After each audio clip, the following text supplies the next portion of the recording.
So Jenny, absolute pleasure. Thank you. Honor and a pleasure to be here with you on stage. Just figured if you wanted to give everybody a quick introduction of like who you are, what you do at Estee Lauder, and then maybe just a general overview of the organization to get us started. Yeah, sure. So I've been with Estee Lauder for about 10 years now. Last 5 years have been in the strategic pricing team where we use Anaplan. We started using Anaplan about 7 years ago, and then I joined a couple years afterwards. In terms of Estee Lauder companies, I think when most people think of Estee Lauder, they think of maybe a very traditional face cream, the gold top, maybe they think of makeup, but we actually own 20 plus brands. Many of them you might have heard, but you don't know are part of Estee Lauder, like Le Labo, La Mer, Bobbi Brown, Tom Ford. It's a mix of hair care, skin care, makeup, fragrance. We sell in 150 countries, territories, 62,000 employees, and that's just full time. So there's also beauty advisors, makeup artists. The full Estee Lauder family is bigger than that. Cool.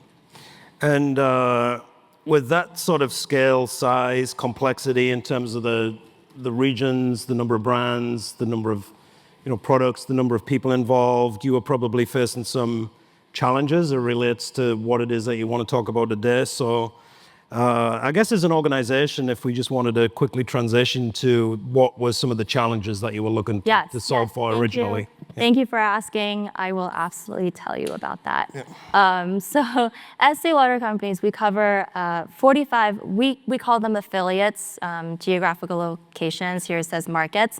And then we have, as we said, 20 plus brands. When you think of pricing, each SKU needs a price. So when you add that all together, it's 45 markets times 20 brands times the number of SKUs in each brand. And that really varies by brand, but let's say it's 200. So 45 times 20 times 200, like I don't know what that number is, but that's a really large number. And that's not the number of data points that we have. That's the number of intersections that require active management. Just to give you a sense, in each one of those intersections as a base, if you want to do pricing, you have to look at the name of the SKU code, what is the price of that SKU today, what was the price last year, your planned price, so what's the price next year, and then what's your increase percentage? Did it go up by 1%, 2, 5, 10?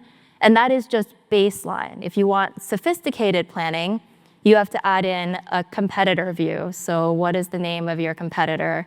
What is the name of their SKU? What did they price at? What was their percentage increase? And then if you want even more sophisticated planning, you need to know more about the SKU. So what is the volume? How many units did you sell? What is the mix of business? What category is it in? What subcategory is it in? It goes on and on. I can spend the next 45 minutes talking about the number of data points that we need for each intersection. And so that brings me to the next point in that before we had Anaplan and we had to manage all this data, we had to use 350 plus Excel spreadsheets, like individual Excel spreadsheets. And I'm sorry if I gave anyone anxiety just talking about this. I don't know if I did, but if I have more than, let's say, 10 Excel sheets open on my computer, I already feel frustrated. I have anxiety. I'm not having a good day. So to have to manage 350, right, in a normal corporate team, I mean, that's a lot. I feel like I'm not getting a big reaction from the crowd, but let's just do a poll, right? Like, who here, raise your hand if you would be so excited to work on a team that manages 350 Excel spreadsheets? Yeah, right, like no one, right? No one here. So that's why you need Anaplan. All right, that's the end. That's the end of our talk. Just thinking, I've heard people describe that process. It's the spreadsheets, the more spreadsheets, the pre-meetings, the meetings before the meetings, the plan to the meetings, the arguments over the spreadsheets, the slides, the backup slides, more meetings. It's just a never-ending process. Is that the sort of thing that you were facing in the previous role? Yes. And for full transparency, I was not on the team when it's 350 spreadsheets because like all of you, I don't want to work on a team where that's the main goal. I joined after Anaplan was implemented, but when I was there, a lot of the people had gone through this pain, and I really, I heard an earful. And I think to your point, right, it's not just the spreadsheets, but we now in Anaplan have 600 users. So it's not just the number of spreadsheets, it's 350 spreadsheets being passed back and forth between 600 people trying to make decisions in all of these little intersections. It's something that at some point, Excel just cannot handle for you, and you need a system to make it better. And so that's when we started working with Anaplan, and we've never looked back. So I'm going to foreshadow a question I'm going to ask later. How excited would you have been to work on this team in that world? Like, would you have jumped at the chance, jumped at the job? With the 350 This Excel sheets? situation, yeah. No, I wouldn't have gone. Absolutely not. Okay. I wouldn't have gone. I mean, to be I don't know. Yeah, like everyone has a price, but it would be a high price. Yeah. Like I don't think they could afford what I needed. So on to more exciting times. Could you talk a little bit about the journey since 2007? Yeah, so 2017, we moved to Anaplan, moved all of our Excel spreadsheets into Anaplan, used single sign-on, provisioned users, and it was incredible. I mean, when I joined, this was about a year and a half afterwards, the team was great. I had a great time. I never had to consolidate any kind of number. I never had to spend my time matching things.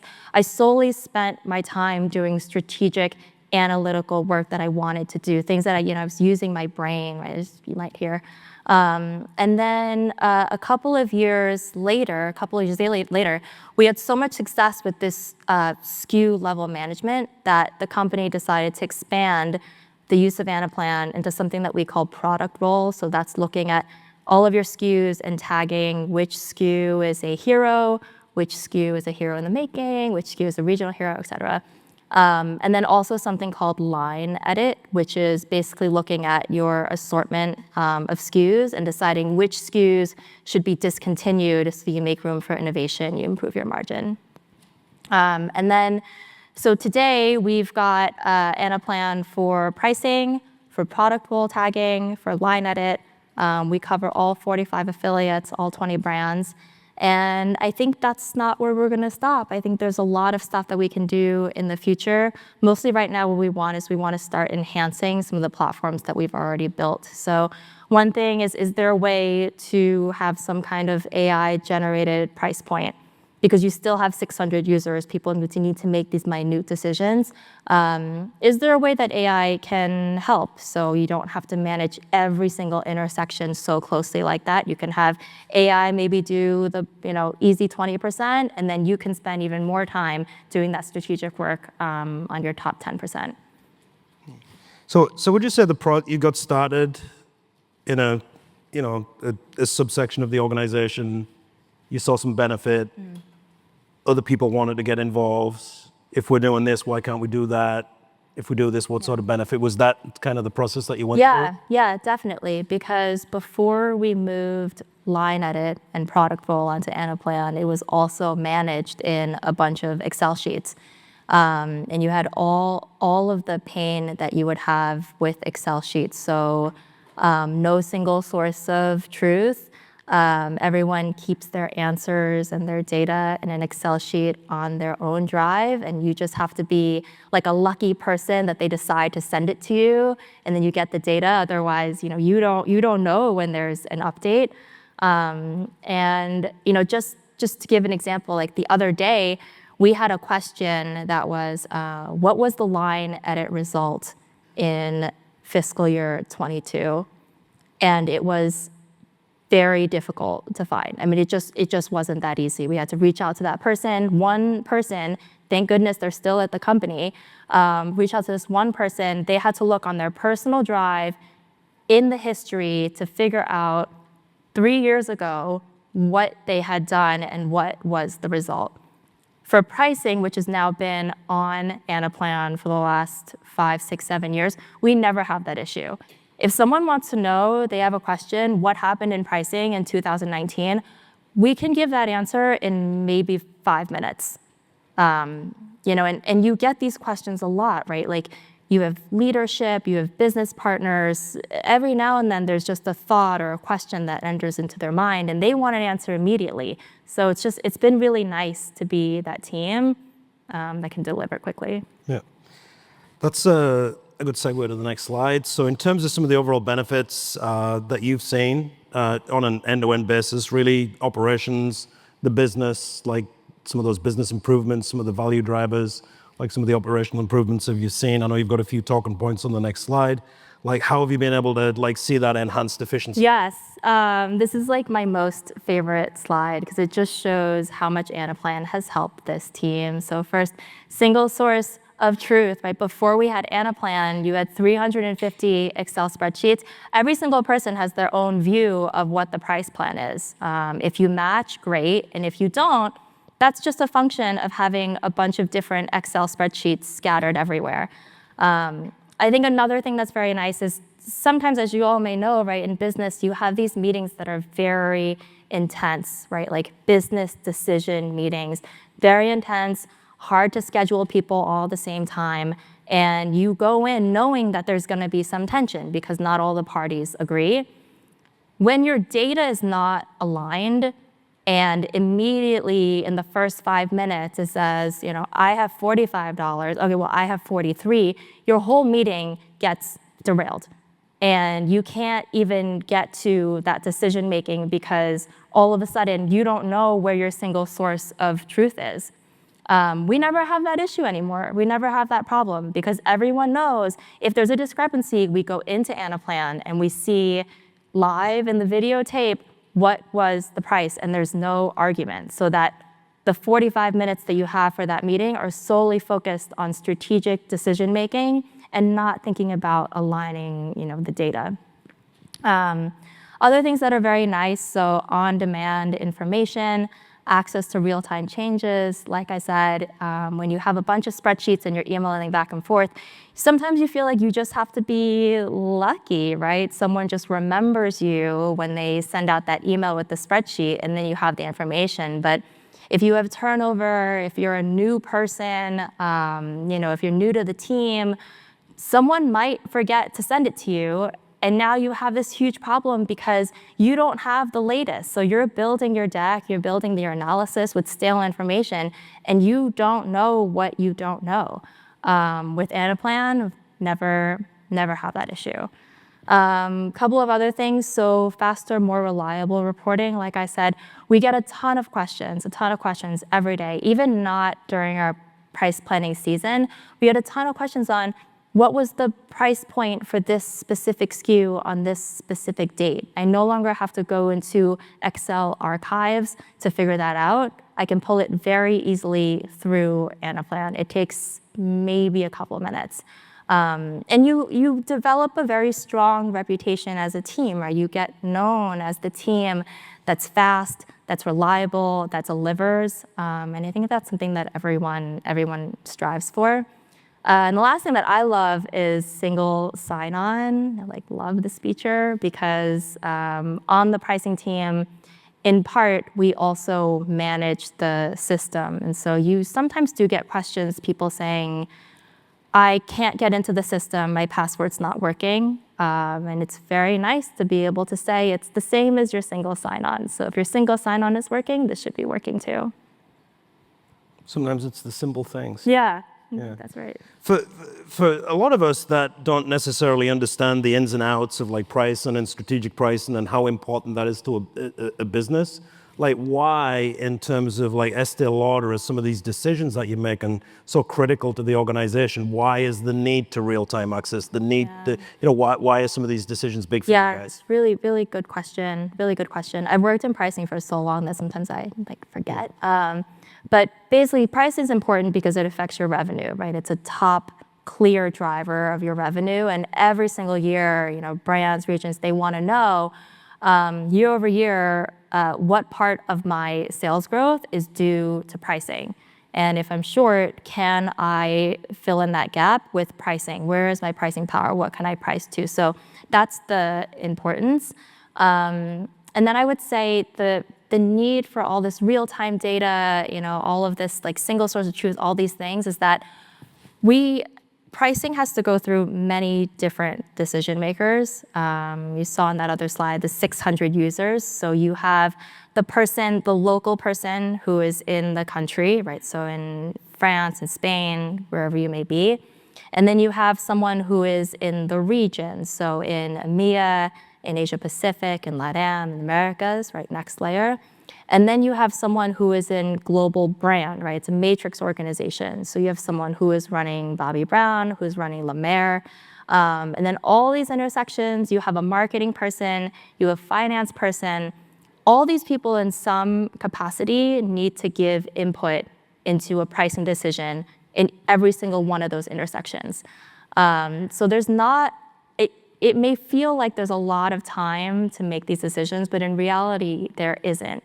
And then we are also beholden to retailer date notifications. So if we want to change price, I can't just say, okay, let's do it tomorrow, right? I have to make a plan for it, because you have to give your retailers, you have to give your brand.com, you have to give your commercial business partners enough time to change the sticker prices, to make a plan, to change the price on the website.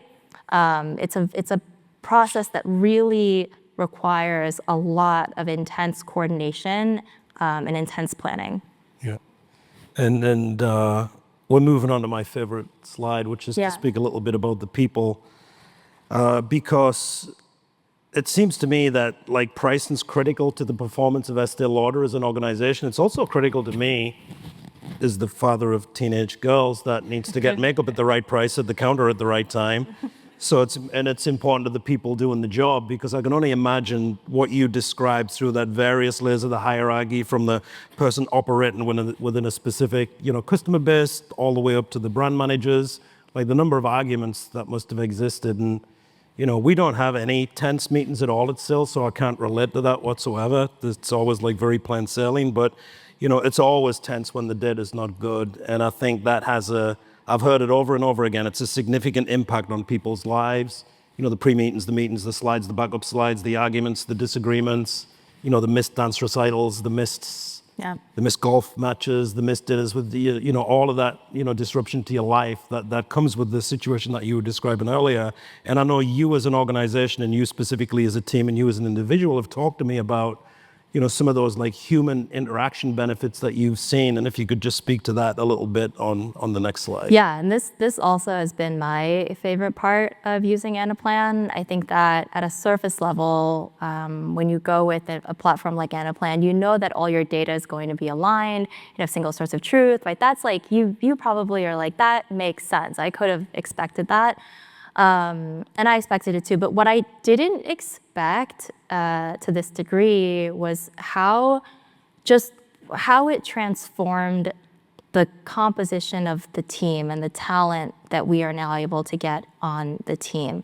I would say at a base level, everyone on the team has moved from kind of data alignment people, spreadsheet people, people just who spend all day doing spreadsheet gymnastics, like in the dark in a room, right? To very much like strategic people, right? People who spend time talking to their business partners, making relationships, being thoughtful about their pricing actions, because they have time, because they're not wiped out by trying to be fast as fingers in the spreadsheet. And so I think it's been very, very good for the team. I'll give a couple of examples. When I first joined the team, I was the only internal hire in this team. No one internal really wanted to join the team, right? Because like all of you, no one was excited to manage the hundreds of Excel spreadsheets across 600 people. No one wanted to do that. And now today, I would say most, if not all, of our hires are internal. We have Sergio here, all-star team member, right? I think he was our first internal hire.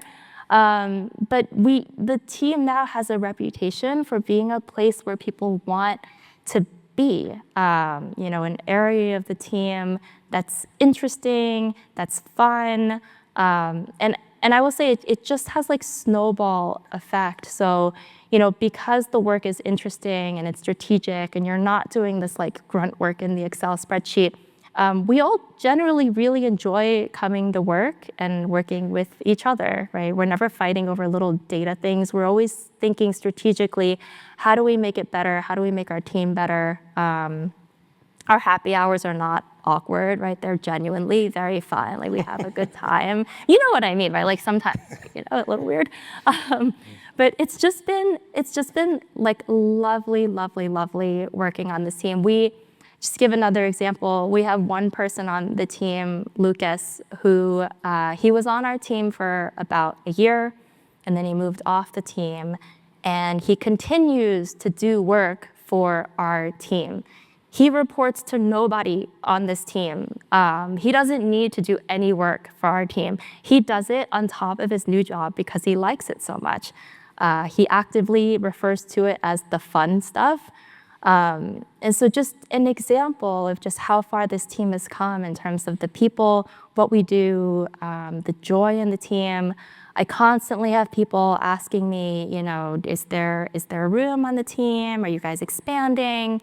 Sometimes I feel like I have people coming after my job, a little bit, like, oh, you've been there a while, or But it's just again, like further examples of you align your data, no one's doing like horrible data work anymore, and you just get this blossom of a team that's so excited to be there, forward thinking, happy, and it's just been phenomenal, just been great. I could talk about it forever. But, Yeah, I could listen for spare you. Yeah, we have time. So if I go back to the beginning, you were talking about this team that nobody wanted to join, Yeah. right?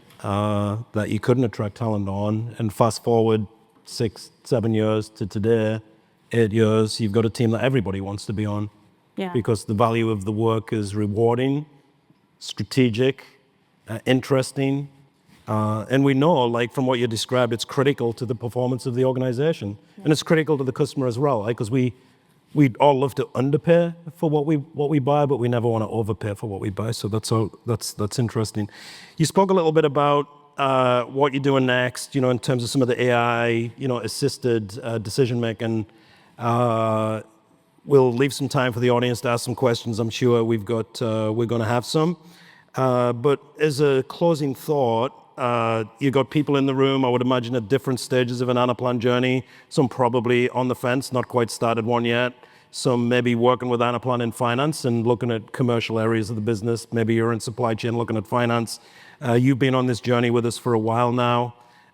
You've got some experience. Any kind of words of wisdom, regardless of where you're at on that journey, in terms of, hey, these are some of the things to be mindful of. These are some of the things to be aware of. It's not always easy, but sometimes the hard work is worthwhile. What would be some of those final words of wisdom? Yeah, I think of like a couple of things. So the first thing, no Excel gymnastics now. The first thing is I also want to mention in terms of like elevating the team.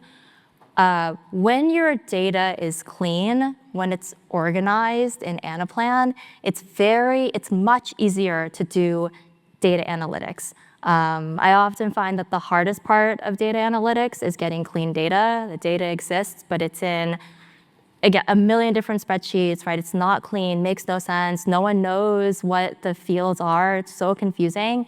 But when your data is clean, right, you can cut the data however you want. You can put in those calculations. You can put in those formulas. You can make beautiful charts, graphs. You can sell the story. It's so much easier. So I think that's another reason why people are excited to join this team, because you can do your data, you can do the fun part of data analytics, and you don't necessarily have to worry about kind of the gritty part of finding the data, cleaning the data, transforming the data, all the things you may not want to do. And then in terms of the journey, I would say for me, team is always super important, but particularly, I personally think Anaplan has been a wonderful partner. If anyone is considering, I never felt like you guys licensed this product to us and then just said, great, see you later, enjoy, hope it works out for you. Anytime I have a question, anytime I'm stuck, anytime I have help, like so responsive, always helps me find a solution. I'll give an example. When we were building out line edit product role, we needed a partner to help build these functionalities out, right? We had an internal team that was good at maintenance, but they didn't have a lot of experience in building something for the first time. So you guys introduced us to Columbus Consulting, Dave, amazing. They were so helpful. One of the best business partners we've ever worked with.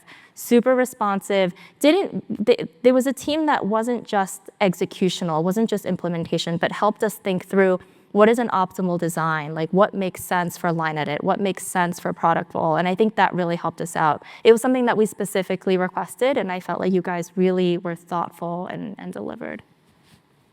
At that point, I'll move to one side. So thank you, Jenny.